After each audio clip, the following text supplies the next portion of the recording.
pest yang berarti hama, dan sida yang berarti pembunuh. Hama yang dimaksud yaitu tungau, tumbuhan pengganggu, penyakit tanaman yang disebabkan oleh fungi, bakteri dan virus, nematoda, siput, tikus, burung, dan hewan lain yang dianggap merugikan. Menurut Peraturan Pemerintah Nomor 7 Tahun 1973, pengertian pestisida adalah semua zat kimia atau bahan lain serta jasa trenik dan virus yang dipergunakan untuk memberantas atau mencegah hama dan penyakit yang merusak tanaman atau hasil pertanian, memberantas rerumputan parasit, mematikan daun dan mencegah pertumbuhan tanaman atau bagian-bagian tanaman, tidak termasuk pupuk.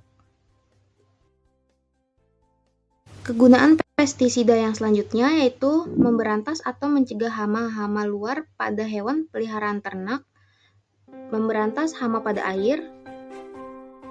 Kegunaan pestisida yang terakhir yaitu memberikan atau mencegah binatang-binatang dan jasa-jasa trenik dalam rumah tangga, bangunan, dan alat pengangkut, memberantas atau mencegah binatang yang dapat menyebabkan penyakit pada manusia atau binatang yang perlu dilindungi dengan penggunaan pada tanaman, tanah, dan juga air. Pestisida pada pertanian secara spesifik sering disebut produk pelindung tanaman untuk membedakannya dari produk-produk yang digunakan di bidang lain, mencegah binatang-binatang parasit atau yang merugikan. Pestisida ditinjau dari jenis organisme yang menjadi sasaran penggunaan pestisida dapat dibedakan menjadi beberapa jenis, antara lain insektisida, yaitu bahan yang mengandung senyawa kimia yang bisa mematikan semua serangga. Fungisida adalah bahan yang mengandung senyawa kimia beracun dan bisa digunakan untuk memberantas dan mencegah fungi atau cendawan. Bakterisida, karena senyawa ini mengandung bahan aktif beracun yang bisa membunuh bakteri. Dermatisida digunakan untuk mengendalikan nematoda. Farisida atau mitisida adalah bahan yang mengandung senyawa kimia yang digunakan untuk membunuh tungau, caplak, dan laba-laba. Rodenstisida adalah bahan yang mengandung senyawa kimia beracun yang digunakan untuk mematikan berbagai jenis binatang. Molukisida adalah pestisida untuk membunuh moluska, yaitu siput, bekicot, serta tripisan yang banyak dijumpai di tambak. Herbisida adalah senyawa kimia beracun yang dimanfaatkan untuk membunuh tumbuhan pengganggu yang disebut gulma. Ovisida berasal dari kata lain ovum yang berarti telur, yang berfungsi untuk merusak telur. Pedukulisida berasal dari kata lain pedis, berarti kutu, tuma berfungsi untuk membunuh kutu atau tuma. Piscisida berasal dari kata Yunani piscis berarti ikan, yang berfungsi untuk membunuh ikan. Dan yang terakhir ada termisida, berasal dari kata Yunani termes, yang berarti serangga pelubang kayu yang berfungsi untuk membunuh rayap.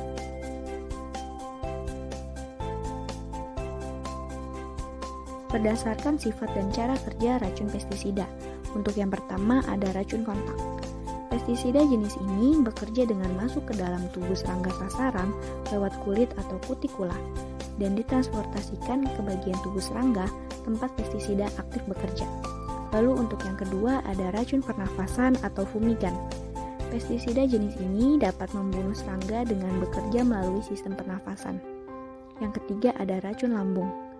Jenis pestisida yang membunuh serangga sasaran jika termakan serta masuk ke dalam organ pencernaannya. Yang keempat ada racun sistemik. Cara kerja seperti ini dapat dimiliki oleh insektisida, fungisida, dan herbisida.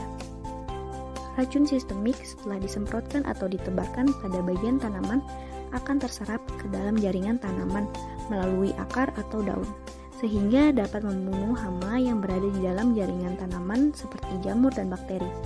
Pada insektisida sistemik, serangga akan mati setelah memakan atau menghisap cairan tanaman.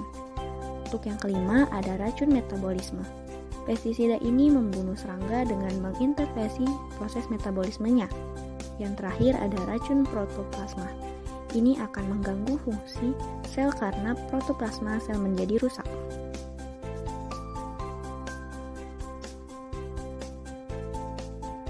Berdasarkan bentuk fisiknya, pestisida dapat berupa yang pertama itu ada benda cair.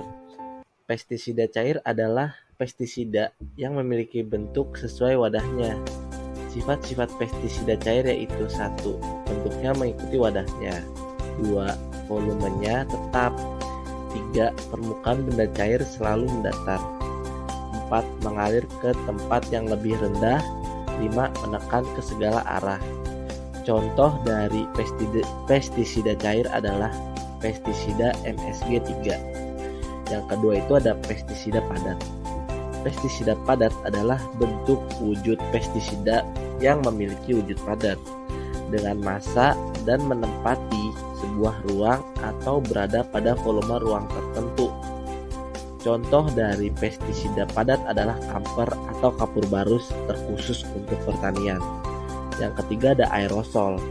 Secara teknis merujuk pada partikel padat yang ada di udara maupun tetesan cair.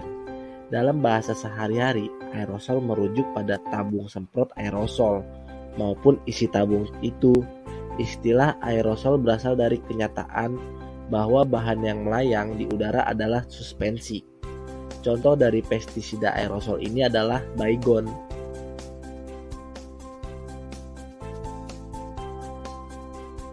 Penggunaan pestisida mengakibatkan dampak yang positif dan juga dampak yang negatif. Dampak positifnya ialah dapat diaplikasikan dengan mudah, dapat diaplikasikan dalam area yang sangat luas dalam waktu yang singkat, mudah diperoleh dan memberikan keuntungan ekonomi, terutama jangka pendek, dapat diaplikasikan hampir di setiap waktu dan juga di setiap tempat, hasilnya dapat dirasakan dalam waktu yang singkat. Sedangkan untuk dampak negatifnya sendiri ialah kematian musuh alami organisme pengganggu, menyebabkan kenaikan populasi mengganggu, dapat menyebabkan timbulnya resistansi, akibatkan keracunan, residu, pencemaran lingkungan, dan juga menghambat perdagangan. Klasifikasi pestisida berdasarkan struktur senyawanya. Untuk klasifikasinya terbagi menjadi dua, yaitu ada yang sintetik dan juga sel alam atau biopestisida. Untuk sintetik sendiri terbagi menjadi 4, ada anorganik, ada organik, tiocyanat, dan juga lain-lain. Untuk anorganik sendiri berupa garam-garam beracun seperti arsenat, fluorida, tembaga sulfat, dan garam merkuri.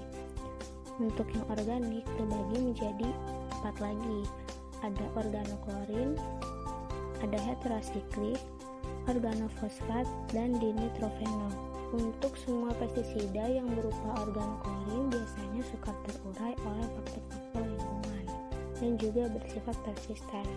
Mereka biasanya cenderung menempel pada lemak dan partikel tanah sehingga dalam tubuh jasad hidup dapat terjadi akumulasi. Demikian pula di dalam tanah, peracunannya dapat menyebabkan kematian dan biasanya terasa setelah waktu yang lama, terutama bila dos kematian telah tercapai. Hal inilah yang menyebabkan penggunaan organoklorin semakin berkurang dan dibatasi. Contoh dari organoklorin adalah DDT, SHC, Enrin, dan Dialgil. Untuk heterosiklik sendiri contohnya ada Kepon dan Mirex.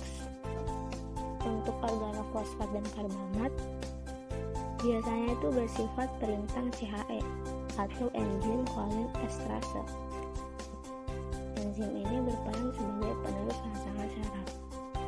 Untuk umur residu kedua senyawa ini tidak berlangsung lama, sehingga keracunan kronis terhadap lingkungan cenderung tidak terjadi.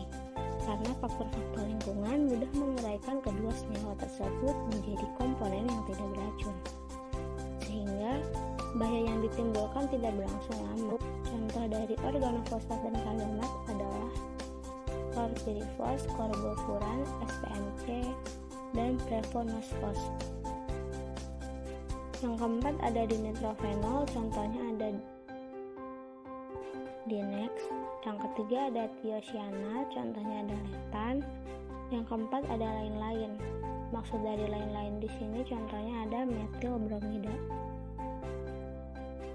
Selain dari sintetik, pestisida juga ada yang berasal dari hasil alam atau yang disebut dengan biopestisida. Biopestisida adalah pestisida hayati yang bahan utamanya berasal dari makhluk hidup seperti mikroorganisme, bakteri, cendawan, nematoda, ataupun virus. Biopestisida digunakan untuk menjaga kesehatan tanaman dan juga mengendalikan serangan hama dari penyakit. Biopestisida dikatakan ramah lingkungan karena tidak adanya kandungan zat racun yang berbahaya bagi kesehatan manusia dan lingkungan. Sama seperti pestisida sintetik yang memiliki banyak jenis yang digunakan untuk bermacam OPT atau organisme pengganggu tanaman. Biopestisida juga terbagi ke dalam beberapa jenis, diantaranya bioinsektisida, biofungisida, biobakterisida, bioherbisida, dan bionematisida. Contoh dari biopestisida sendiri ialah nikotinoida, piretroida, rotenoida, dan juga yang lainnya.